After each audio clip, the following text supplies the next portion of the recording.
sholat ghaib. Sholat ghaib ini berkaitan dengan sholat jenazah yang jenazahnya tidak ada di sana. Sholat jenazah yang jenazahnya nggak ada di sana. Orangnya mungkin meninggal di tempat lain, mungkin meninggal di luar negeri, mungkin meninggal di luar pulau, kemudian disolatkan umpamanya di Masjid Ar-Rahmah, di Selipi umpamanya, atau disolatkan tadi di masjid dekat kantor umpamanya. Apa hukum sholat ghaib ini? Jadi sejatinya Rasulullah SAW itu pernah melaksanakan sholat ghaib ketika Najasyi meninggal dunia.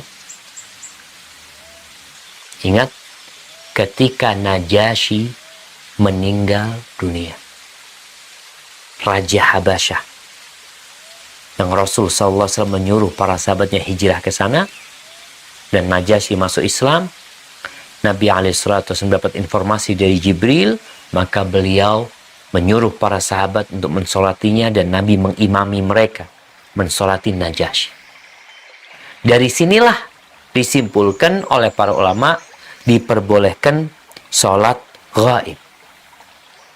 Tapi kepada mayit yang seperti apa yang disolatin ghaib?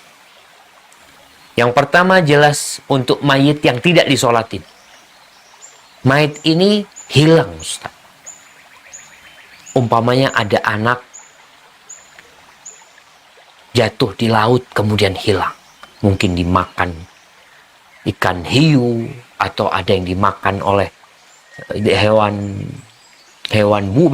binatang buas umpamanya di hutan, atau dimakan buaya di sungai, ya. Ada banyak kejadian. Benar-benar orang ini nggak disolatin. Atau dia meninggal di tempat yang memang nggak ada orang muslim. Ketika itu dia dalam perjalanan lalu mati di sana. Maka ini wajib disolatin tatkala itu, karena memang belum disolatin dia. Ini menjadi hak dia untuk disolatin. Tapi kalau dia sudah disolati di sana, maka terjadi khilaf di antara para ulama. Apabila dia sudah disolatin, ya orang udah disolatin, kenapa disolatin lagi gitu loh.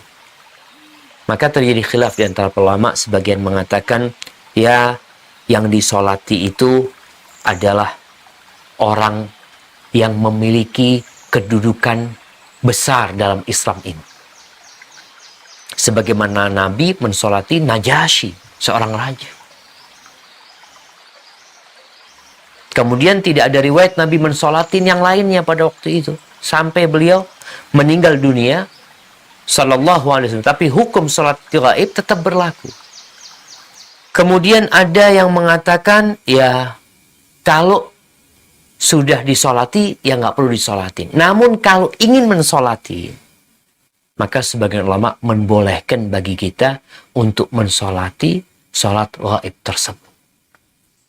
Wallahu a'lam bishawab. Yang anda lihat pendapat yang lebih kuat itu, ya kita nggak sholat ghaib terus, ya. Bukan akhirnya di masjid tiap 5 waktu sholat, yuk sholat ghaib. Jenazah yang mana nih? Ini jenazah yang longsor, sholat ghaib. Nanti zuhur, sholat ghaib lagi yuk. Yang mana ini? Sampai ada sebagian orang itu yang mensolatin ghaib Nabi Muhammad SAW.